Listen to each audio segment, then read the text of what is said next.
నమస్కారం, న్యూస్ విషన్కి స్వాగతం. ఈరోజు వార్తల్లోని ముఖ్యాంశాలు.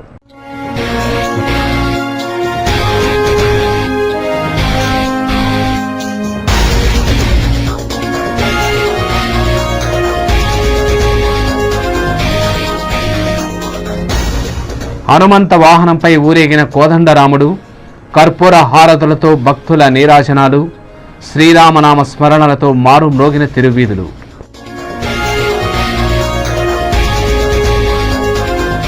తిరుపతిలో నీటి ఎద్దడిపై ఈఎన్సీ గరం గరం, ఫిర్యాదులపై సత్వరమే స్పందించండి, నిర్లక్ష్యం చేస్తే చర్యలు తప్పవు. కార్పొరేషన్ అధికారులను హెచ్చరించిన రాష్ట్ర పబ్లిక్ హెల్త్ విభాగం చీఫ్ ఇంజనీర్ పాండురంగారావు.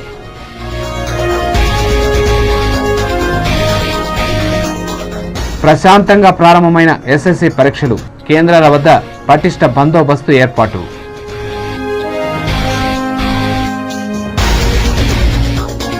తిరుమల ఘాట్ రోడ్లో అటవీ శాఖ అధికారుల దాడులు, 10 లక్షల విలువ చేసే ఎర్రచందనం దొంగల స్వాధీనం, సెక్షన్ ఆఫీసర్ మునికృష్ణంరాజు వెల్లడి.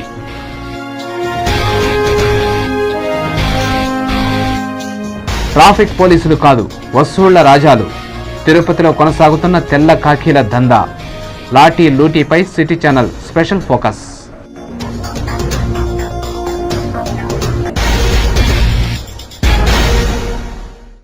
వార్తల్లోని వివరాలు. ప్రజల సమస్యల పట్ల చిత్తశుద్ధితో పనిచేయండి, చేత కాకుంటే ఇంటి వద్ద కూర్చోండని మున్సిపల్ అధికారులను public health chief engineer Panduranga Rao హెచ్చరించారు. తిరుపతిలో నెలకొని ఉన్న తాగునీటి ఎద్దడిపై అధికారులతో పాటు మాజీ కౌన్సిలర్లతో సమీక్షా సమావేశాన్ని నిర్వహించారు. నగరంలో నెలకొని ఉన్న సమస్యల గురించి మాజీ కౌన్సిలర్లను అడిగి తెలుసుకున్నారు. అనంతరం విలేకరుల సమావేశంలో ఆయన మాట్లాడుతూ, తిరుపతిలో ఒక డిఈ, ఒక ఏఈ మాత్రమే ఉన్నారని, వీరి సంఖ్యను 4 డిఈలకు 4 ఏఈలకు పెంచాలని కమిషనర్ను ఆదేశించడం జరిగిందన్నారు. ఉదయం 6 గంటల నుండి రాత్రి 10 గంటల వరకు ప్రజలకు అందుబాటులో ఉండి వారి సమస్యలను త్వరితగతిన పరిష్కరించాలని సూచించారు.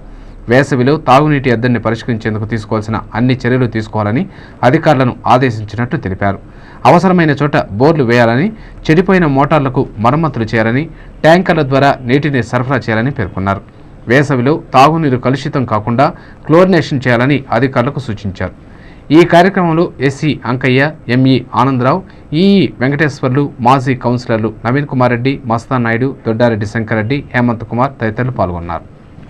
మానవ మనుగడలో సాంకేతిక విప్లవం పెను మార్పులను తీసుకొచ్చిందని శ్రీ వెంకటేశ్వర పశు వైద్య విశ్వవిద్యాలయం డీన్ ప్రొఫెసర్ చంద్రశేఖరరావు పేర్కొన్నారు. శ్రీ వెంకటేశ్వర యూనివర్సిటీ లైబ్రరీ ఆధ్వర్యంలో electronics resource in academic and research libraries అనే అంశంపై 2 రోజుల పాటు జరిగే జాతీయ సదస్సు సోమవారం ఎస్వి యూనివర్సిటీలోని సెనెట్ హాల్లో ప్రారంభమైంది. ఈ సదస్సుకు ముఖ్య అతిథులుగా శ్రీ వెంకటేశ్వర పశు వైద్య విశ్వవిద్యాలయం dean professor Chandrasekhararao, Indian statistical institute DRTC doctor Prasad హాజరై ప్రసంగించారు. ఈ సందర్భంగా చంద్రశేఖరరావు మాట్లాడుతూ, సమాజంలో ఎలక్ట్రానిక్ మీడియా ఎలా దూసుకెళ్తోందో అలాగే ప్రపంచీకరణ నేపథ్యంలో పుస్తకాల కంటే సాంకేతిక పరిజ్ఞానంతో కూడుకున్న డిజిటల్ లైబ్రరీ ఎంతో ఉపయోగకరంగా ఉంటుందన్నారు. సాంకేతిక పరిజ్ఞానంతో, కంప్యూటర్ సాయంతో మన ఇంటి వద్దే ప్రపంచంలో జరుగుతున్న విషయాలను తెలుసుకోవచ్చునని తెలిపారు. పుస్తకాలు పాడైపోతాయని, డిజిటల్ లైబ్రరీలో సమాచారాన్ని నిక్షిప్తం చేస్తే శాశ్వతంగా ఉంటుందని పేర్కొన్నారు. ఈ సదస్సులో ప్రొఫెసర్ చంద్రశేఖరరావు, ప్రొఫెసర్ అరుణ ప్రసాద్ రెడ్డి, డాక్టర్ సురేంద్రబాబు, అధ్యాపక బృందం, విద్యార్థులు పాల్గొన్నారు. World Wide Web triggered proliferation of web-based full-text online journals so as to provide information with great speed and economy. As on today, more than 7,500 journals are available on web as open access journals covering several disciplines. The libraries with their traditional holdings in print format are now enriched with the CD-ROM, DVD-ROM databases, online databases, e-books, e-journals, e-thesis and e-reprints and web resources. Chittoor జిల్లా collector కార్యాలయంలో సోమవారం జరిగిన grievance cell కార్యక్రమానికి ప్రజల నుండి స్పందన కరువైంది. దీంతో గత గ్రీవెన్స్ డే కంటే తక్కువగా ప్రజలు హాజరయ్యారు. ఉదయం 9 గంటల నుండి కాల్ యువర్ కలెక్టర్ 10 గంటల వరకు జరిగింది. అనంతరం గ్రీవెన్స్ సెల్ను 1:30 గంటల వరకు నిర్వహించినా ప్రజలు రాలేదు. ఉన్న వారి వద్ద ఫిర్యాదులు స్వీకరించి సమస్యల పరిష్కారానికి సంబంధిత శాఖల అధికారులకు కలెక్టర్ పంపారు. ఈ గ్రీవెన్స్ సెల్లో జిల్లా collector Salman Arogyaraju, DWMA project director Chandramouli తదితరులు పాల్గొన్నారు. అటవీ శాఖ అధికారులు ఎర్రచందనం అక్రమ రవాణాపై ఉక్కు పాదం మోపారు. తిరుమల ఘాట్ రోడ్లో 10 లక్షల విలువ చేసే ఎర్రచందనం స్వాధీనం చేసుకున్నామని చంద్రగిరి సెక్షన్ ఆఫీసర్ మునికృష్ణంరాజు తెలిపారు. సోమవారం వేకువజామున తిరుమల ఘాట్ రోడ్లో 19వ మలుపు వద్ద క్వాలిస్ వాహనంలో ఎర్రచందనం దొంగలు అక్రమంగా తరలిస్తున్న వాహనాన్ని అటవీ శాఖ అధికారులు స్వాధీనం చేసుకున్నారు.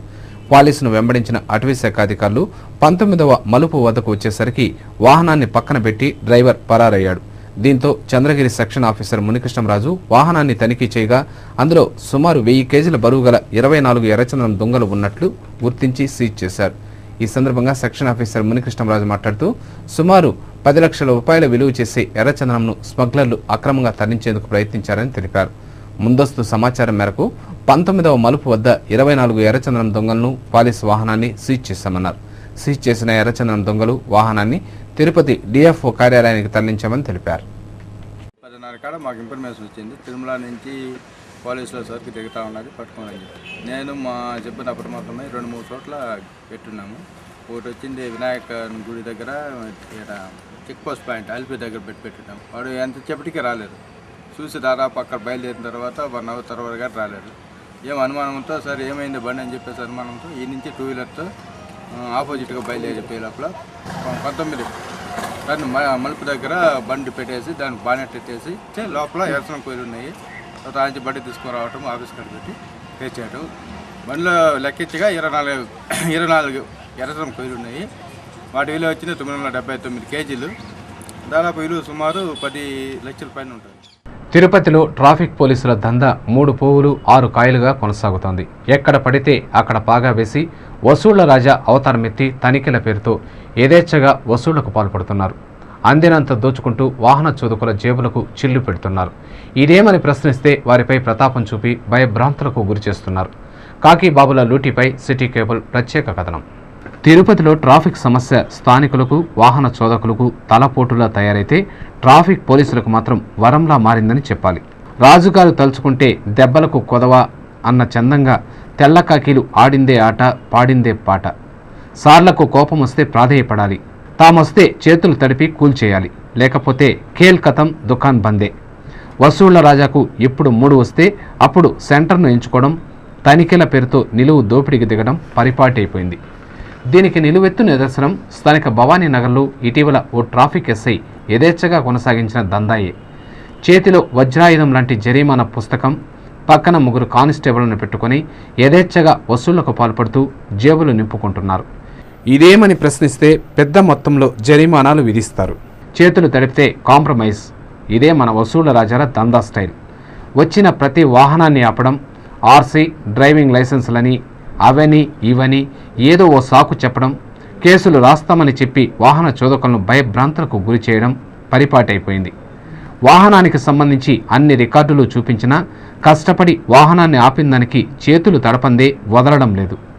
వాహనాన్ని ఆపిన వెంటనే జరిమానా బుక్పై పెన్ను పెట్టడంతో ఆందోళనకు గురవుతున్న వాహన చోదకులు ఎందుకీ తలనొప్పని గత్యంతరం లేక ముడుపులు సమర్పించుకొని బయటపడుతున్నారు. ఇదిలా ఉండగా ఓవైపు ఎస్ఐ వసూళ్లలో నిమగ్నమైన సమయాన్ని ఆసరాగా తీసుకున్న కానిస్టేబుల్ సైతం ఎస్ఐ కన్నుగప్పి చేతి వాటాన్ని ప్రదర్శించి అందినంత దోచేస్తుండడం గమనార్హం. లేటుగా వస్తారు, పోజులే కొడతారు, రాస్తారు డూపు రిపోర్టు. లేటుగా వస్తారు, పోజులే కొడతారు, రాస్తారు డూపు రిపోర్టు. ఏమంటే తంతారు, లాఠీ చూపిస్తారు, ఇస్తారు గొప్ప సపోర్టు. టోపీకి చాలా పవరే ఉన్నది, దర్జాగా దోచేందుకు వీలున్నది. ఏ పెట్టుబడి లేని బిజినెస్ ఇది, లాస్ అన్న మాటరగని రాబడేది. పోలీస్ పోలీస్ చోర్ చోర్ పోలీస్, పోలీస్ పోలీస్ విలేజ్ చోర్ పోలీస్, పోలీస్ పోలీస్ చోర్ చోర్ పోలీస్, పోలీస్ పోలీస్ విలేజ్ చోర్ పోలీస్. లిట్టుగా వస్తారు, పోజులే కొడతారు, రాస్తారు డూపు రిపోర్టు. ఏమంటే తంతారు, లాఠీ చూపిస్తారు, ఇస్తారు గొప్ప సపోర్టు. ఇలాంటి సంఘటనలు తరచూ జరుగుతున్నా ఉన్నతాధికారులు సైతం స్పందించకపోవడంతో పలు అనుమానాలు రేకెత్తిస్తున్నాయి. ఉన్నతాధికారుల చొరవతోనే క్రింది స్థాయి సిబ్బంది యథేచ్ఛగా దందాలకు పాల్పడుతున్నారని, రక్షక భటులే భక్షకులై ప్రజల్ని ఇలా పట్టి పీడించడం సరైంది కాదని వాహన చోదకులు వాపోతున్నారు. ఇప్పటికే పెట్రోలు, డీజిల్ మూతతో బెంబేలెత్తుతున్న వాహన చోదకులు ప్రత్యేకంగా తెల్ల కాకీల కోసం అదనపు ఖర్చును భరించాల్సిన దుస్థితి నెలకొనడం బాధాకరం. ఇప్పటికైనా ఉన్నతాధికారులు స్పందించి వసూళ్ల రాజాలను కట్టడి చేయకపోతే ప్రజలే ఎదురు తిరిగే ప్రమాదం ఉందన్న విషయాన్ని గ్రహించాలి. మరి అంగన్వాడీ కార్యకర్తలకు జీవో నెంబర్ 3 ప్రకారం కనీస వేతనాలు అమలు చేయాలని అంగన్వాడీ వర్కర్స్ అండ్ హెల్పర్స్ జిల్లా కార్యదర్శి పి హేమలత డిమాండ్ చేశారు. చిత్తూరు జిల్లా కలెక్టర్ కార్యాలయం ఎదుట అంగన్వాడీ వర్కర్స్ అండ్ హెల్పర్స్ ధర్నా నిర్వహించారు. ఈ సందర్భంగా హేమలత మాట్లాడుతూ రాష్ట్ర ప్రభుత్వం పెంచిన గౌరవ వేతనం యథావిధిగా అమలు చేయాలని తెలిపారు. ప్రాజెక్టుల వారీగా బదిలీలు చేపడతామని ప్రభుత్వం ఇచ్చిన హామీలు నెరవేర్చలేదని వెంటనే బదిలీలు చేపట్టాలని డిమాండ్ చేశారు. పదోన్నతులు కల్పించి అంగన్వాడీలను బలోపేతం చేయాలని డిమాండ్ చేశారు. ఈ కార్యక్రమంలో నాయకులు చైతన్య, వాణిశ్రీ, సుజని, గురువమ్మ తదితరులు పాల్గొన్నారు. ఇక్కడే ఉండి పనిచేస్తామని ఆశపడే వాళ్ళందరికీ కూడా నిరాశ కల్పిస్తూ ఉన్నారు. కాబట్టి వెంటనే బదిలీలు చేయాలని చెప్పి ప్రధానమైన డిమాండ్. రెండవది, రాష్ట్ర ప్రభుత్వం అదనంగా ఇస్తున్న వేతనాన్ని కోత పెట్టాలని చెప్పి రాష్ట్ర ప్రభుత్వం ప్రకటించింది. ఇది చాలా దుర్మార్గమైన విషయం. ఈరోజు అన్ని చోట్ల కూడా వేతనాలు పెరుగుతూ ఉన్నాయి. సామాన్యంగా పనిచేస్తూ ఉంటే కార్మికులకు కూడా జీవో నెంబర్ 3 అని చెప్పి 7,000, 8,000 జీతం వస్తూ ఉంటే అంగన్వాడీ వర్కర్ల జీవో నెంబర్ 3 కూడా అమలు కాని పరిస్థితి అనేది ఉంది. అదేవిధంగా కనీస వేతనం అయినా ఇస్తారంటే కనీస వేతనం కూడా కనుచూపు మేర కనిపించడం లేదు. మానవల్లి రామకృష్ణ కవి సాహిత్య సేవను టీటీడీ విస్మరించడం బాధాకరమని ఎస్వీయు ప్రాచ్య పరిశోధన సంస్థ అసిస్టెంట్ ప్రొఫెసర్ వెంకటేశ్వర్లు ఆవేదన వ్యక్తం చేశారు. మానవల్లి రామకృష్ణ 146వ జయంతిని పురస్కరించుకుని సోమవారం ఎస్వీ యూనివర్సిటీ సైకాలజీ సెమినార్ హాల్లో ఎస్వీయు ప్రాచ్య పరిశోధన సంస్థ మానవల్లి రామకృష్ణ కుటుంబ సభ్యులు సంయుక్త ఆధ్వర్యంలో సాహిత్య సదస్సును నిర్వహించారు. ఈ సదస్సుకు ముఖ్య అతిథులుగా ద్రవిడ విశ్వవిద్యాలయం మాజీ కులపతి ఆచార్య రవ్వా శ్రీహరి, టీటీడీ పురాణ ఇతిహాస ప్రాజెక్టు సంచాలకులు ఆచార్య సముద్రాల లక్ష్మణయ్య హాజరై మానవల్లి రామకృష్ణ కవి గురించి ప్రసంగించారు. ఈ సందర్భంగా ఎస్వీయు ప్రాచ్య పరిశోధనా సంస్థ అసిస్టెంట్ ప్రొఫెసర్ వెంకటేశ్వర్లు మాట్లాడుతూ రామకృష్ణ కవికి సరైన ప్రోత్సాహం, ఆదరణ లేకపోవడంతో ఆయనకు సమాజంలో తగినంత ప్రచారం రాలేదన్నారు. సంస్కృతంలో గాని తెలుగులో గాని ఎన్నో పుస్తకాలను రచించి తాళపత్ర గ్రంథాలను సేకరించి టీటీడీకి అందించారన్నారు. 1వ శతాబ్దంలో భరతుడు రచించిన నాట్య శాస్త్రానికి భరతకోశం అనే 1000 పేజీల పుస్తకాన్ని రచించారని తెలిపారు. ప్రసిద్ధ పరిశోధకుడుగా, విమర్శకుడిగా, మంచి కవిగా పేరొందిన రామకృష్ణను అటు ప్రభుత్వం, ఇటు టీటీడీ నిర్లక్ష్యం చేయడం బాధాకరమన్నారు. ఆయన పేరుపై టీటీడీ ఓ పీఠాన్ని ఏర్పాటు చేసి తిరుపతిలో విగ్రహాన్ని ప్రతిష్ఠింపచేయాలని డిమాండ్ చేశారు. ఈ సదస్సులో ఆచార్య సర్వోత్తమరావు, ఆచార్య వేమూరు వెంకటరమణారెడ్డి, మానవల్లి రామకృష్ణ కుటుంబ సభ్యులు, కవులు పాల్గొన్నారు. ఈరోజు మానవల్లి రామకృష్ణ కవి యొక్క 146వ జయంతి జరుగుతుంది. కానీ ఇంతవరకు ఎప్పుడు కూడా కానీ ఏ విశ్వవిద్యాలయం కానీ దేశంలో ఎక్కడ కానీ రాష్ట్రంలో ఎక్కడ కానీ ప్రసిద్ధ పరిశోధకుడైనటువంటి మానవల్లి రామకృష్ణ కవికి సంబంధించి జయంతి ఎక్కడా జరగలేదు. ఈరోజు ఉన్నట్టుండి ఎందుకు గుర్తొచ్చిందంటే వాస్తవానికి ఆయనకి అందరి కవుల్లాగా, అందరి విమర్శకుల్లాగా, అందరి పరిశోధకులలాగా ఆయనకి వెనకుండి ఎవరు నడిపించేటువంటి శక్తులు లేకపోవడం వల్ల ఆయన విస్మృత కవి అయిపోయినాడు. వాస్తవానికి ఏంటంటే సంస్కృతంలో కానీ తెలుగులో కానీ ఆయన సేకరించినటువంటి గ్రంథాలు, ఆయన రాసినటువంటి విమర్శ, ముఖ్యంగా 1వ శతాబ్దంలో భరతుడు రాసినటువంటి నాట్యశాస్త్రానికి ఆయన భరత కోసం ఉన్నటువంటి పేరుతో రాసినటువంటి 1000 పేజీల పుస్తకం. జాతీయ గ్రామీణ ఉపాధి హామీ సిబ్బందిని వెంటనే రెగ్యులరైజ్ చేసి ఉద్యోగ భద్రత కల్పించాలని వైఎస్ఆర్ కాంగ్రెస్ పార్టీ నాయకులు మాజీ ఎమ్మెల్యే ఏఎస్ మనోహర్ డిమాండ్ చేశారు. జిల్లా కలెక్టర్ కార్యాలయం ఎదుట 3 రోజులుగా రిలే దీక్షలు చేపడుతున్న ఎన్ఆర్ఈజీఎస్ సిబ్బందికి మద్దతు తెలిపారు. ఈ సందర్భంగా ఏఎస్ మనోహర్ మాట్లాడుతూ దివంగత ముఖ్యమంత్రి వైఎస్ రాజశేఖర రెడ్డి రైతులకు, కూలీలకు ఉపాధి కల్పించే లక్ష్యంగా ఎన్ఆర్ఈజీఎస్ పథకాన్ని ప్రవేశపెట్టి పేదలు వలసలు వెళ్లకుండా నివారించడం జరిగిందని చెప్పారు. అయితే ప్రస్తుత కాంగ్రెస్ ప్రభుత్వం సోషల్ ఆడిట్ పేరుతో వేధిస్తోందని తెలిపారు. వెంటనే అర్హులైన వారికి పదోన్నతులు కల్పించాలని, ఉద్యోగ భద్రత కల్పించాలని డిమాండ్ చేశారు. ఈ కార్యక్రమంలో నాయకులు శ్రీనివాసులు, జయప్రకాష్ రెడ్డి తదితరులు పాల్గొన్నారు. సంస్కృతి సాంప్రదాయాలకు అద్దం పట్టే విధంగా తిరుపతి ఫిలిం సొసైటీ ఆధ్వర్యంలో కార్యక్రమాలు నిర్వహించడం జరుగుతోందని సొసైటీ చైర్మన్ వేణుగోపాల్ రెడ్డి తెలిపారు. తిరుపతి ప్రెస్ క్లబ్లో సోమవారం ఏర్పాటు చేసిన విలేకరుల సమావేశంలో Tirupati film society chairman Venugopal Reddy మాట్లాడుతూ ఫిలిం సొసైటీ, ఆకాశవాణి, టీటీడీ సంయుక్తంగా 312వ కళాత్మక కార్యక్రమమైన మనోజ్ఞ కళార్చనను నిర్వహిస్తున్నట్లు తెలిపారు. ఈ నెల 29వ తేదీ సాయంత్రం 4:30 గంటలకు 250 మంది జానపద కళాకారులచే 4 కళ్ల మండపం నుండి మహతి కళాక్షేత్రం వరకు సామూహిక బృంద నృత్య ప్రదర్శన జరుగుతుందని పేర్కొన్నారు. అనంతరం మహతిలో విల్సన్ హెరాల్డ్, ప్రముఖ సినీ నేపథ్య గాయని గాయకులచే సంగీత విభావాన్ని నిర్వహిస్తామన్నారు. ఈ కార్యక్రమంలో టీటీడీ మాజీ చైర్మన్ డీకే ఆదికేశవ నాయుడుకు ఆత్మీయ పురస్కారం అందజేస్తామని తెలిపారు. కన్నుల పండుగగా నిర్వహించే మనోజ్ఞ కళార్చన కార్యక్రమానికి Tirupati MP Chintamohan, TTD JEO Venkatramareddy ముఖ్య అతిథులుగా పాల్గొంటారని అన్నారు. ఈ విలేకరుల సమావేశంలో తిరుపతి ఫిలిం సొసైటీ నాయకులు గురివిరెడ్డి, వైఎస్ బాబు, సిఆర్కే శేషగిరిబాబు, వసంతకుమారి, శాంతవాణి, ప్రసాదరావు పాల్గొన్నారు.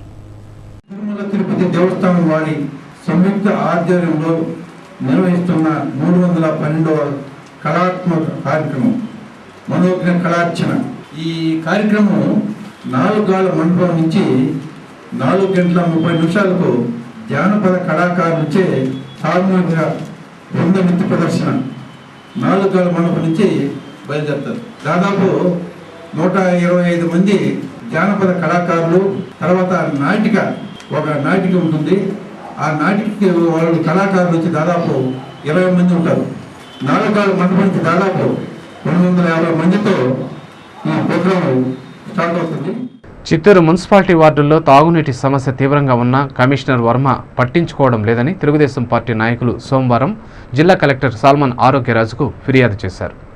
ఈ సందర్భంగా చిత్తూరు నియోజకవర్గం ఇన్ఛార్జి బాలాజీ నాయుడు మీడియాతో మాట్లాడుతూ ప్రజల దాహార్తిని తీర్చేందుకు Telugudesam party MP N Sivaprasad నిధుల నుండి మంజూరైన నిధులు ఖర్చు చేయలేదని అన్నారు. పట్టణంలోని పలు వార్డుల్లోని బోర్లలో నీరు ఉన్నా వాటికి మోటార్లు అమర్చకపోగా ట్యాంకర్లతో సరఫరా చేసుకుంటున్నారని, దీనిపై విచారణ చేపట్టి చర్యలు తీసుకోవాలని డిమాండ్ చేశారు. ఈ కార్యక్రమంలో నాయకులు నాని, విల్వనాథన్, దయారాం తదితరులు పాల్గొన్నారు. పద్మావతి కాలనీలో మోటార్ రిపేర్ అయ్యి బోర్లో నీళ్లు ఉన్నా దాదాపు 1 ఇయర్గా ఆ మోటార్ రిపేర్ చేయడం లేదు.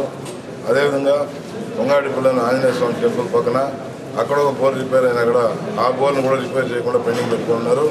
మరి డి వెంగనపల్లి విలేజ్లో అక్కడ కూడా బోర్లో మంచి వాటర్ ఉంది, కానీ ఈ మోటార్లు రిపేర్ చేయకుండా మున్సిపాలిటీ వాళ్ళు తాచారం చేస్తూ అనవసరంగా ట్యాంకర్లు పెట్టుకొని నీళ్లు ఉన్న చోట కూడా మోటార్లు గిట్టలు పెట్టకుండా చిన్న రిపేర్లు ఉంటే కూడా, కానీ వాళ్ళ కార్యకర్తలు, కాంగ్రెస్ కార్యకర్తలు లబ్ధి పొందేదానికోసం ఈరోజు వాటర్ ట్యాంకులు పెట్టుకొని సప్లై చేసుకుంటున్నారు.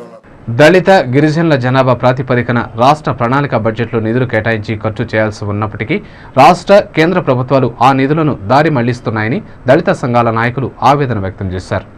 సోమవారం తిరుపతి ప్రెస్ క్లబ్లో ఏర్పాటు చేసిన విలేకరుల సమావేశంలో రిపబ్లికన్ పార్టీ ప్రధాన కార్యదర్శి అంజయ్య మాట్లాడుతూ ఎస్సీ, ఎస్టీ కులాల జనాభా దామాషా ప్రకారం బడ్జెట్లో నిధులు కేటాయించి షెడ్యూల్డ్ కులాల, తెగల అభివృద్ధి సంక్షేమం కోసం ఖర్చు చేయాలన్నారు. కాంగ్రెస్, టీడీపీ ప్రభుత్వాలు ఎస్సీ, ఎస్టీ నిధులను ఖర్చు చేయడం, సబ్ ప్లాన్ అమలు చేయడంలో పూర్తిగా విఫలమైనట్లు పేర్కొన్నారు. అరాకొర బడ్జెట్ కేటాయింపుల్ని ఇతర శాఖలకు మళ్లించి రూపాయి కిలో బియ్యం కోసం ఎదురు చూసేటువంటి దుస్థితి ఈరోజు షెడ్యూల్ కులాలు, షెడ్యూల్ జాతులకు ఈ రాష్ట్ర ప్రభుత్వం కల్పిస్తుందని ఈ సందర్భంగా గుర్తు చేస్తున్నాం. మరి 2012, 2013 బడ్జెట్లోనైనా కూడా మరి సక్రమంగా బడ్జెట్ కేటాయించి వీరి అభివృద్ధికి ఖర్చు పెట్టాలనేటువంటి ఉద్దేశంతో ఒక భారీ ర్యాలీ, నిరసన ర్యాలీని చేపట్టబోతున్నాం.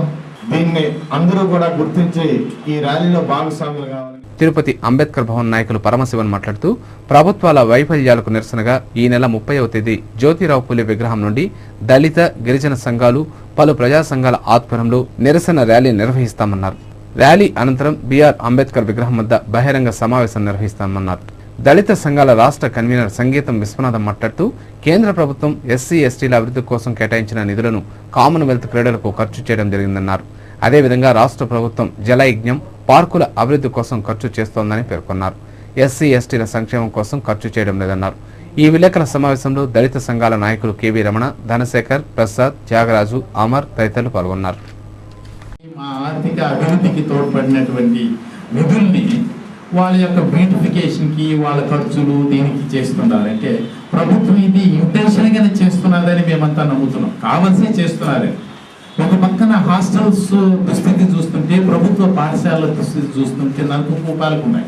6 రూపాయలు, 7 రూపాయలు ఇచ్చి రోజుకు తినండి అని ఏడంటుంటే మా నిధులున్నాయి మాకు ఖర్చు చేయండి అంటే ఎక్కడో ఉన్న ఫ్లైఓవర్కి మీరు నడుస్తారు కదా దాని మీద అంటే మేమేం చెప్పాలి? సో ప్రభుత్వాలు దళితుల పేరు చెప్పి ఓట్ల కోసమో లేదా మాటల కోసమో అది చేస్తుంది, కానీ నిజంగా అభివృద్ధి కోసం చేయడం లేదనేది ఈ నిదర్శనలే. రోడ్డు విస్తరణ పనుల్లో భూములను, ఇళ్లను కోల్పోయిన బాధితులను ప్రభుత్వం ఆదుకోవాలని పుత్తూరు పురపాలక సంఘం పరిధిలోని కేఎం అగ్రహారం ప్రజలు డిమాండ్ చేశారు. సోమవారం పుత్తూరు, చెన్నై జాతీయ రహదారిపై మాజీ కౌన్సిలర్ జీవశేఖర్ ఆధ్వర్యంలో బాధితులు ధర్నా, రాస్తారోకో నిర్వహించారు. ప్రభుత్వం నష్టపరిహారం చెల్లించాలని డిమాండ్ చేశారు. రాస్తారోకో సందర్భంగా జాతీయ రహదారిపై ట్రాఫిక్ స్తంభించిపోవడంతో ప్రయాణికులు తీవ్ర ఇబ్బందులు పడ్డారు. ఇరువైపులా 2 కిలోమీటర్ల పొడవున వాహనాలు నిలిచిపోయాయి. విషయం తెలుసుకున్న పోలీసులు సంఘటనా స్థలానికి చేరుకుని బాధితులతో చర్చించి ధర్నాను విరమింపు చేశారు. అయితే సంఘటనా స్థలం వద్దకు రెవెన్యూ శాఖ అధికారులు రాకపోవడం గమనార్హం. రాస్తారోకో సందర్భంగా బాధితురాలు మాట్లాడుతూ చెన్నై తిరుపతి జాతీయ రహదారి విస్తరణ సందర్భంగా ఉన్న భూములు నివసించే ఇండ్లు కోల్పోయినా ఇంతవరకు ప్రభుత్వం నష్టపరిహారం ఇప్పించకపోవడం దారుణమన్నారు. అప్పట్లో నష్టపరిహారంతో పాటు ఇంటి స్థలం కూడా ఇస్తామని చెప్పిన అధికారులు ఆ తర్వాత కన్నెత్తి కూడా చూడలేదన్నారు. రోడ్డు వస్తున్నదని ఒక మాట చెప్పాలి. అందరూ ఇల్లు కట్టుకున్న తర్వాత ప్రతి ఒక్క శక్తిని ప్రతి ఒక్క దానికి తక్కువ చేసేసి ఇప్పుడు కొంచెం ఇచ్చేసి గమ్మన సైలెంట్ గా ఉంటారు. ఎవరైనా అడిగితే ఏం సమాధానం చెప్పేది. ఆ ఎంఆర్ఓ వస్తే ఎంఆర్ఓని అడిగినాం. అదంతేనమ్మా, రోజుకు తగ్గిస్తా ఉన్నారు. మాకు తెలుసు, మీరు పైన ఉండే వాళ్ళని కలెక్టర్ కనుక్కోండి, వాళ్ళు చెప్తారు అని అంటున్నాడే కానీ ఎవరు సమాధానం చెప్పేదిలే, ఎవరిని అడిగేదిలే. వచ్చితే కూడా వాళ్ళు కనిపించేదిలే, దాంకొని వాళ్ళు వెళ్ళిపోతున్నారు. మరో బాధితురాలు మాట్లాడుతూ ప్రభుత్వం గత సంవత్సరం నష్టపరిహారం ఇచ్చిన వారికి ట్యాక్స్ పట్టుకోలేదని, ఈ సంవత్సరం జనవరి నుండి పంపిణీ చేసే వారికి 6,000 రూపాయల వంతు ట్యాక్స్ రూపంలో అధికారులు కట్ చేస్తున్నారని తెలిపారు. ఇచ్చే 50,000 రూపాయల్లో 6,000 రూపాయలను తగ్గించడంతో తీవ్ర ఇబ్బందులు పడుతున్నామని పేర్కొన్నారు. రెవెన్యూ అధికారుల తీరుపై మరో బాధితురాలు మాట్లాడుతూ నష్టపరిహారం చెల్లించడంలో రెవెన్యూ అధికారులు నిర్లక్ష్యంగా వ్యవహరిస్తున్నారని ఆరోపించారు. అధికారులు స్పందించకపోతే ఆత్మహత్యలు చేసుకోవాల్సిన పరిస్థితి నెలకొందని పేర్కొన్నారు. ఈ ధర్నా రాస్తారోకోలో కేఎం అగ్రహారం గ్రామంలో బాధితులు, ప్రజలు, పలు రాజకీయ పార్టీలకు చెందిన నాయకులు పాల్గొన్నారు. ఇల్లు చాలా 2 ఇల్లు కట్టుకోండి, 2 పూజలేదు, ఒక రేకులు ఒక సపారా. ఆ 2కి తగ్గించి మళ్ళా చేసినారు. 50,000 వేసినారు, మళ్ళీ 40,000 తగ్గించేసినారు. దానికి 10,000, దీనికి 10,000 తగ్గించినారు. ఏడ కట్టుకునేదానికి కూడా ఒక పట్టా పుండు కానీ ఎక్కడే ఒక సెంటు లేదు. మాకు ఇళ్ళ స్థలం లేకుండా ఏడ రోడ్డు పడేది, మేము ఏడ పోవాలా? ప్రతి ఏటా తిరుపతి శ్రీ కోదండరామస్వామి వారికి వార్షిక బ్రహ్మోత్సవాల సందర్భంగా పట్టు వస్త్రాలు సమర్పించడం ఆనవాయితీగా వస్తోందని తిరుపతి రూరల్ మండలం కూపుచంద్రపేట గ్రామస్తులు తెలిపారు. సోమవారం సాయంత్రం తిరుపతి రూరల్ మండలం కూపుచంద్రపేట నుండి మేళతాళాలు, చెక్క భజనలు, కోలాటాలతో గ్రామస్తులు తిరుపతి శ్రీ కోదండరామస్వామి వారికి సారే పట్టు వస్త్రాలను తీసుకువచ్చారు. కూపుచంద్రపేట నుండి దామల్ చెరువు రోడ్డు చిన్న బజారు వీధి మీదుగా సారేను శ్రీ కోదండరామస్వామి ఆలయానికి తీసుకువచ్చారు. తిరుపతి పొలిమేర్ల వద్ద తిరుమల తిరుపతి దేవస్థానం అధికారులు సారె తీసుకువస్తున్న కూపుచంద్రపేట గ్రామస్తులకు స్వాగతం పలికారు. ఈ సందర్భంగా కూపుచంద్రపేట గ్రామస్తులు మాట్లాడుతూ టీటీడీ సహకారంతో తమ గ్రామంలో కోదండరామ ఆలయానికి ఆధునీకరణ పనులు చేశామన్నారు. పురాతనంగా కూపుచంద్రపేట గ్రామస్తులు తిరుపతి శ్రీ కోదండరాముడికి వార్షిక బ్రహ్మోత్సవాల సందర్భంగా పట్టు వస్త్రాలు సమర్పించి అమ్మవారికి సారి తీసుకురావడం ఆనవాయితీగా పేర్కొన్నారు. ఈ కార్యక్రమంలో కూపుచంద్రపేట గ్రామస్తులు పాల్గొన్నారు. మేము బాగా చాలా డెవలప్మెంట్ చేసుకుంటూ 5 ఏళ్ళుగా కోదండరామాలయం నుంచి మాకు దేవుళ్ళకు వస్తున్నాయి. అందువలన మా కోదండరామాలయంలో బ్రహ్మోత్సవాల సందర్భంగా మా గ్రామం తరపున పట్టు వస్త్రాలు మేము భక్తిపూర్వకంగా సమర్పించుకుంటున్నాము. భక్తి శ్రద్ధలతో మేమంతా కూడా పట్టు వస్త్రాలు గ్రామస్తులందరం కూడా కలిసి భజనలు, వాయిద్యాలు, భజన బృందాలతో పళ్ళు మేము సమర్పించుకుంటున్నాము. కోదండరాముడు హనుమంత వాహనంపై ఊరేగుతూ భక్తులను కటాక్షించారు. రాముడికి పరమ భక్తుడు బంటు అయిన హనుమంతుడిని వాహనంగా చేసుకుని తిరువీధుల్లో విహరిస్తూ భక్తులకు కనువిందు చేశారు. శ్రీ కోదండరామస్వామి వార్షిక బ్రహ్మోత్సవాల్లో 6వ రోజు సోమవారం కోదండరాముడు హనుమ వాహనాన్ని అధిరోహించి భక్తులను కటాక్షించారు. ఉదయం 5 గంటలకు సుప్రభాత సేవతో మేలుకొన్న స్వామివారికి తోమాల సేవ, సహస్రనామార్చన, అర్చనానంతర దర్శనం అనంతరం భక్తులకు దర్శన భాగ్యం కల్పించారు. ఆ తరువాత ఉత్సవమూర్తులను వాహన మండపానికి వేంచేపు చేసి సమర్పణ గావించారు. వాహన మండపంలో విశేషంగా అలంకరించుకున్న స్వామివారు హనుమ వాహనాన్ని అధిరోహించి తిరువీధుల విహారానికి బయలుదేరారు. అగ్రభాగాన అశ్వ, వృషభ, గజరాజులు స్వాగతం పలుకుతూ ముందుకు సాగగా వేద పండితుల మంత్రోచ్చరణలు, భక్త బృందాల కోలాట, నృత్య భజనలు, మంగళ వాయిద్యాల నడుమ స్వామివారు వైభవంగా ఊరేగారు. అడుగడుగున కర్పూర హారతులు అందుకున్న కోదండరాముడు భక్తులను అనుగ్రహిస్తూ ముందుకు సాగారు.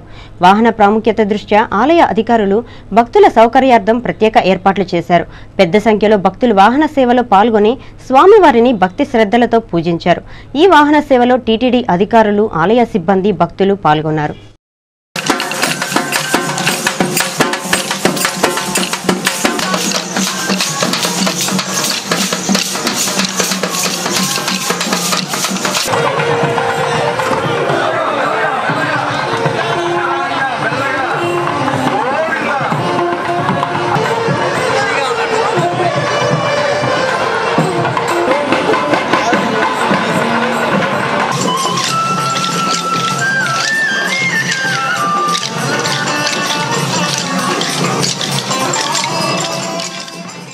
10వ తరగతి పబ్లిక్ పరీక్షలు సోమవారం ప్రశాంతంగా ప్రారంభమయ్యాయి.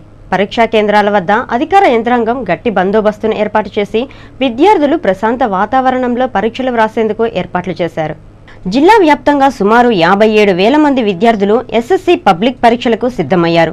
వీరికి అధికారులు 287 కేంద్రాలను ఏర్పాటు చేసి ప్రశాంత వాతావరణంలో పరీక్ష రాసేందుకు ప్రత్యేక ఏర్పాట్లు చేశారు. సోమవారం ఉదయం 9:30 ప్రారంభమైన పరీక్షా కేంద్రాల వద్దకు చేరుకున్నారు. అయితే 8:45 వరకు గదుల్లోకి అనుమతించకపోవడంతో విద్యార్థులు పలు ఇబ్బందులు ఎదుర్కొన్నారు. గదులను గుర్తించడంలో తికమక పడ్డారు. పరీక్షా కేంద్రాలతో పాటు చిరునామాను తెలియజేయకపోవడంతో తీవ్ర ఇబ్బందులు ఎదుర్కొన్నారు. దీంతో విద్యార్థుల తల్లిదండ్రులు కొంత అసహనానికి గురయ్యారు. పరీక్ష సమయానికన్నా అరగంట ముందే అనుమతిస్తే గదులను వెతుక్కోవడానికి బాగుండేదని పలువురు సూచించారు. భవన నిర్మాణ కార్మికులను నిర్లక్ష్యం చేయడం సరైంది కాదని, వెంటనే వారి సమస్యలను పరిష్కరించాలని Sairam building workers union demand చేసింది. భవన నిర్మాణ కార్మికులకు ఇళ్ల స్థలాలు, రేషన్ కార్డులను మంజూరు చేయాలని డిమాండ్ చేస్తూ సాయిరాం బిల్డింగ్ వర్కర్స్ యూనియన్ ఆధ్వర్యంలో కార్మికులు తిరుపతిలో ర్యాలీని నిర్వహించారు.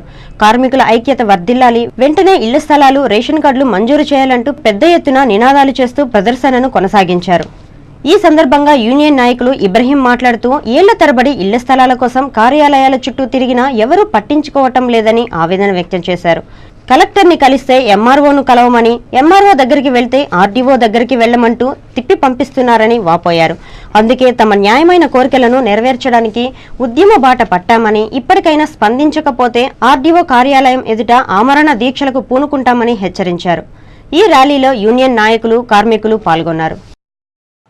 మేము ఇళ్ల స్థలాల పైన, రేషన్ కార్డుల పైన మేము ధర్నాలు చేస్తూ, ర్యాలీలు చేస్తూ, అర్జీలు పెట్టి మేము అనేక పోరాటాలు చేస్తూ ఉన్నాము. కలెక్టర్ గారి దగ్గరికి పోయినా కలెక్టర్ గారు ఎంఆర్ఓ దగ్గరికి పొమ్మంటూ ఉన్నారు, ఎంఆర్ఓ గారి దగ్గరికి పోతే ఆర్టీఓ దగ్గర పొమ్మంటూ ఉన్నారు. ఈ విధంగా మేము అర్జీలు ఇవ్వలేదనేసి మా కార్మికులను చాలా వరకు ఇబ్బంది పాలు చేస్తూ, ఇదే విధంగా మాకు న్యాయం చేయని పక్షంలో మేము ఆర్టీఓ ఆఫీస్ కాడ నిరాహార దీక్ష కూర్చొనైనా మా డిమాండ్స్ను మేము ఒప్పుకున్నంత వరకు, మాకు ఇళ్ల స్థలాలు వచ్చినంత వరకు, మాకు న్యాయం జరిగినంత వరకు మా పోరాటం కొనసాగిస్తూనే ఉంటామనేసి మేము డిమాండ్ చేస్తాం. ఎస్వీయులోని department of political science and public administration ఆధ్వర్యంలో good governance, its relevance and implications అనే అంశంపై జాతీయ సదస్సును నిర్వహించారు. తిరుపతి ఎస్వి యూనివర్సిటీలోని department of political science and public administration ఆధ్వర్యంలో 2 రోజుల పాటు జరిగే జాతీయ సదస్సును సోమవారం ప్రారంభించారు. ఈ సదస్సుకు ముఖ్య అతిథులుగా Aurora's PG college director professor Srinivasareddy, Andhra university professor Krishnaprasad హాజరై సదస్సును ప్రారంభించారు. ఈ సందర్భంగా ఆ సెమినార్ కోఆర్డినేటర్ ప్రొఫెసర్ గుర్రప్పనాయుడు మాట్లాడుతూ, సుపరిపాలనతో సమాజంలో ఎలాంటి ఫలితాలను పొందగలమనే దానిపై జాతీయ సదస్సును నిర్వహిస్తున్నట్లు తెలిపారు. తమ విభాగానికి 5 ఏళ్లలో యూజీసీ 50 లక్షలను కేటాయించిందని, యూజీసీ సౌజన్యంతో ఈ సెమినార్ను నిర్వహిస్తున్నట్లు పేర్కొన్నారు. సమాజంలో సుపరిపాలనకు ఎంతో ప్రాముఖ్యత ఉందన్నారు. స్వాతంత్రం వచ్చినప్పటి నుండి ప్రభుత్వాలు అందిస్తున్న పాలననే సుపరిపాలనగా ప్రజలు భావిస్తున్నారని తెలిపారు. అవినీతి లేని పారదర్శక పాలన అందించడం ఎలా అనే దానిపై మేధావుల సలహాలను, సూచనలను ప్రభుత్వానికి తెలియజేయడానికి ఈ సెమినార్ ఎంతగానో దోహదపడుతుందని అభిప్రాయపడ్డారు. ఈ కార్యక్రమంలో SVU arts college principal professor Venkateswarlu, professor Muralidhar, అధ్యాపకులు, విద్యార్థులు పాల్గొన్నారు. ఈ సుపరిపాలన అనేది ఈరోజు కాదు కాన్సెప్ట్, మనకు చాలా పురాణాల నుంచి మనకు ఉంది. రామాయణం తీసుకున్నా, మహాభారతం తీసుకున్నా, గౌటుల అర్థశాస్త్రం తీసుకున్నా, మన ధర్మశాస్త్రం తీసుకున్నా, అక్కడంతా కూడా ఈ గుడ్ గవర్నెన్స్ గురించి చెప్పడం జరిగింది. అయితే మనకు స్వతంత్రం వచ్చిన తర్వాత గవర్నమెంట్ అన్నా, గుడ్ గవర్నమెంట్ అన్నా ఒకే విధంగా మన వాళ్ళు భావించడం జరిగింది. అయినప్పటికీ తర్వాత ఈ గుడ్ గవర్నెన్స్ ప్రిన్సిపల్స్ మన వాళ్ళు అడాప్ట్ చేసిన తర్వాత అంత ఎఫెక్టివ్గా పనిచేయకుండా పోవడమే కాకుండా దానికి కారణాలు ఎన్నెన్నో ఉండొచ్చు. అది ఉన్నటువంటి ఎగ్జిస్టింగ్ సిస్టాన్ని డిఫెండ్ చేయడం చేసింది. దానివల్ల బ్యాడ్ గవర్నర్ అనేది స్టార్ట్ అయింది. రాష్ట్ర ప్రభుత్వ నిర్లక్ష్య ధోరణి వల్ల రాష్ట్రంలో ఉప ఎన్నికలు జరుగుతున్నాయని, ఈ ఎన్నికల్లో వైఎస్ఆర్ కాంగ్రెస్ పార్టీ ఘన విజయాన్ని సాధిస్తుందని ఆ పార్టీ కేంద్ర కమిటీ సభ్యులు భూమన కరుణాకర్ రెడ్డి పేర్కొన్నారు. వైఎస్ఆర్ కాంగ్రెస్ పార్టీ నిర్వహిస్తున్న వార్డుబాట కార్యక్రమం సోమవారం త్యాగరాజనగర్, రాజన్న పార్కు సమీపంలో నిర్వహించారు. ఈ కార్యక్రమానికి పార్టీ కేంద్రపాలిత సభ్యులు భూమన కరుణాకర్ రెడ్డి ముఖ్య అతిథిగా పాల్గొని ప్రజలు ఎదుర్కొంటున్న సమస్యలను తెలుసుకున్నారు.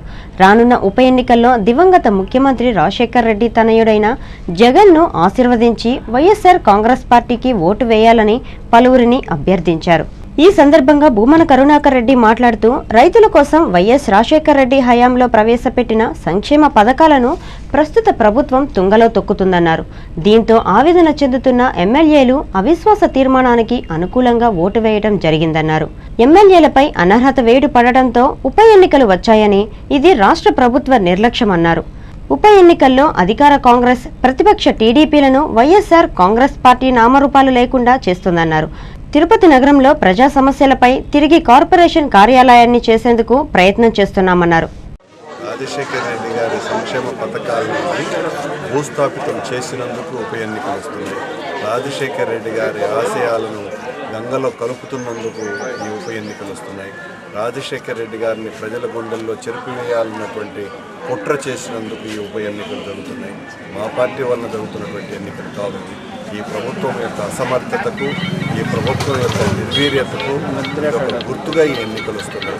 ఈ ఎన్నికలు ప్రభుత్వం యొక్క పనితీరు ఏ రకంగా ఉందో ప్రదర్శించబోయేటువంటి ఎన్నికలు. తిరుపతి రూరల్ మండల మాజీ ఎంపీపీ తిరుమలయ్య మాట్లాడుతూ కాంగ్రెస్ ప్రభుత్వం ప్రజా సమస్యలను పూర్తిగా విస్మరించిందన్నారు. తిరుపతి నగర ప్రజలు ఎదుర్కొంటున్న సమస్యల పరిష్కారానికి స్థానిక ప్రజాప్రతినిధులు, నగరపాలక సంస్థ అధికారులు పట్టించుకోవటం లేదని విమర్శించారు. ఈ కార్యక్రమంలో వైఎస్ఆర్ కాంగ్రెస్ పార్టీ నాయకులు, కార్యకర్తలు పాల్గొన్నారు. మున్సిపల్ అధికారుల చుట్టూ ధర్నా కార్యక్రమం చేయడం జరిగింది. ఆ ధర్నా కార్యక్రమంలో ఇప్పటికి కూడా మున్సిపల్ అధికారులు స్పందించలేదు. ఎందుకంటే ఈ మున్సిపల్ అధికారులని ప్రభుత్వంలో ఉన్నటువంటి ఎమ్మెల్యేలు, ఎంపీలు వాళ్ళు ఇచ్చినటువంటి అర్జీల మీద ఎలాంటి పని చేయకూడదు, ప్రజలు ఇబ్బంది పడినా బాధ లేదు, వాళ్ళు ఇచ్చారు కనుక ఆ పనులు చేయొద్దని చెప్పి అధికారులు బెదిరిస్తున్నారు. ఖచ్చితంగా ఈ వార్డుల్లో కానీ అభివృద్ధిగా ఇచ్చిన అర్జీల మీద గానా ఎలాంటి స్పందన లేకపోతే మళ్ళా మున్సిపల్ కార్యాలయాన్ని ముట్టడించడానికి కరుణాకర్ రెడ్డి ఆధ్వర్యంలో ప్రజలందరూ కూడా సిద్ధంగా ఉన్నారని చెప్పి తెలియజేసుకుంటున్నారు. ఎస్సీ వర్గీకరణ బిల్లును పార్లమెంటులో ప్రవేశపెట్టాలని డిమాండ్ చేస్తూ ఎంఆర్పీఎస్ కార్యకర్తలు చేపట్టిన ఉద్యమం ఉధృతమవుతోంది. 30 రోజుల పాటు రిలే నిరాహార దీక్షలు, దశల వారీ ఉద్యమం చేస్తున్న ప్రభుత్వం నుండి ఎలాంటి స్పందన రాకపోవడంతో 31వ రోజు రెవెన్యూ కార్యాలయాల ముట్టడికి సంసిద్ధమయ్యారు. ఎస్సీ వర్గీకరణకు సంబంధించిన బిల్లును పార్లమెంటులో ప్రవేశపెట్టాలని ఏళ్ల తరబడి విన్నవించుకుంటున్న ప్రభుత్వం స్పందించకపోవడంతో ఎంఆర్పీఎస్ కార్యకర్తలు గత 30 రోజుల పాటు ఆర్డీఓ కార్యాలయం ఎదుట రిలే నిరాహార దీక్షలు చేపడుతున్న విషయం విదితమే. దశల వారీ ఉద్యమంలో భాగంగా ఆదివారం ప్రభుత్వ దిష్టిబొమ్మతో శవయాత్రను నిర్వహించిన కార్యకర్తలు సోమవారం తిరుపతిలోని తహసీల్దార్ కార్యాలయాన్ని ముట్టడించారు. కార్యాలయం ఎదుట బైఠాయించి ధర్నా నిర్వహించారు. ప్రభుత్వ నిర్లక్ష్య ధోరణికి వ్యతిరేకంగా పెద్ద ఎత్తున నినాదాలు చేశారు. ఈ సందర్భంగా ఎంఆర్పీఎస్ జిల్లా అధ్యక్షులు నరేంద్ర మాట్లాడుతూ మాదిగలపై కాంగ్రెస్ ప్రభుత్వం చిన్నచూపు చూస్తోందని ఆరోపించారు. అనగారిపోతున్న మాదిగల సంక్షేమం కోసం ఎస్సీ వర్గీకరణ చేయాలని, దీనికి సంబంధించిన బిల్లును పార్లమెంటు సమావేశాల్లో ప్రవేశపెట్టాలని ఎన్నిసార్లు ఆందోళనలు చేసినా పట్టించుకోకపోవటం దారుణమన్నారు. అందుకే మాదిగల న్యాయమైన డిమాండ్ల సాధన కోసం ఏప్రిల్ 5వ తారీఖున సాక్షాత్తు సీఎం నియోజకవర్గం నుండి అసెంబ్లీ దాకా పాదయాత్ర చేపట్టనున్నామని చెప్పారు. అంత దూరం రానివ్వకుండా ప్రభుత్వం సత్వరమే స్పందించాలని, లేని పక్షంలో తీవ్ర పరిణామాలు ఎదుర్కోక తప్పదని హెచ్చరించారు. ఈ కార్యక్రమంలో ఎంఆర్పీఎస్ నాయకులు మునిరాజా, చల్లా సుబ్రహ్మణ్యం, రాజశేఖర్, కోటయ్య, కార్యకర్తలు పాల్గొన్నారు. నడుస్తున్న పార్లమెంట్ సమావేశంలోనే ఈ యొక్క ఎస్సీ వర్గీకరణ బిల్లుకు చట్టబద్ధ కల్పించి మాదిగల సుదీర్ఘమైన 18 సంవత్సరాల ఉద్యమాన్ని విజయ తీరాలకు చేర్చాలని చెప్పి మాదిగండారావు ఉద్యమం, ఎంఆర్పీఎస్ ఉద్యమం, మందకృష్ణ గారి ఒక పిలుపు మేరకు గత ఫిబ్రవరి 25 నుంచి మొదలుకుంటే నిన్నటి మార్చి 25 వరకు మేము రిలే దీక్షలు చేపట్టడం జరిగింది. అయినా ప్రభుత్వంలో చీమకున్నటువంటి చలనం కూడా లేకపోవడం చూస్తుంటే మాదిగల ప్రభుత్వానికి ఉన్నటువంటి చిత్తశుద్ధి ఏర్పడుతుందో, ప్రేమ అభిమానులు ఏర్పడుతుందో, వారిపైన సానుభూతి ఏర్పడుతుందో ఈ యొక్క సందర్భంగా అర్థమవుతుంది. మాదిగల యొక్క నిర్లక్ష్యం పైన చూపిస్తున్న ఈ వివక్షను ఎండగడుతూ ఈ రోజు మొత్తం రాష్ట్రంలోని అన్ని మండల కార్యాలయాల్లో, తహసీల్దార్ ఆఫీసు యొక్క కార్యాలయాల్లో ముట్టడి కార్యక్రమాన్ని చేపట్టడం జరిగింది. వార్తలు ముగించే ముందు ముఖ్యాంశాలు మరోసారి.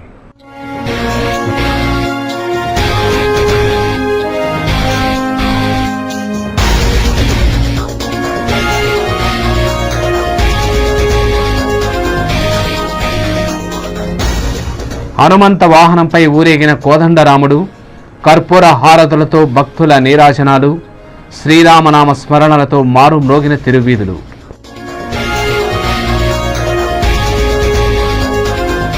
తిరుపతిలో నీటి ఎద్దడిపై ఈఎన్సీ గరం గరం, ఫిర్యాదులపై సత్వరమే స్పందించండి, నిర్లక్ష్యం చేస్తే చర్యలు తప్పవు. కార్పొరేషన్ అధికారులను హెచ్చరించిన రాష్ట్ర పబ్లిక్ హెల్త్ విభాగం చీఫ్ ఇంజనీర్ పాండురంగారావు.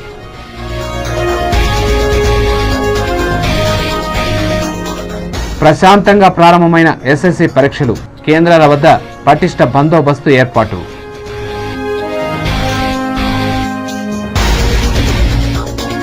తిరుమల ఘాట్ రోడ్లో అటవీ శాఖ అధికారుల దాడులు, 10 లక్షల విలువ చేసే ఎర్రచందనం దొంగల స్వాధీనం. సెక్షన్ ఆఫీసర్ మునికృష్ణంరాజు వెల్లడి.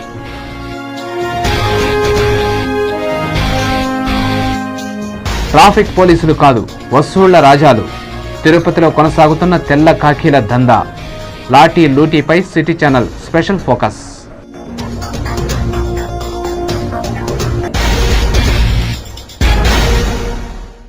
ఈ వార్తలు ఇంతటితో సమాప్తం. సమగ్ర సమాచారంతో న్యూస్ విషయంలో మళ్ళీ కలుసుకుందాం. అంతవరకు సెలవు. నమస్కారం.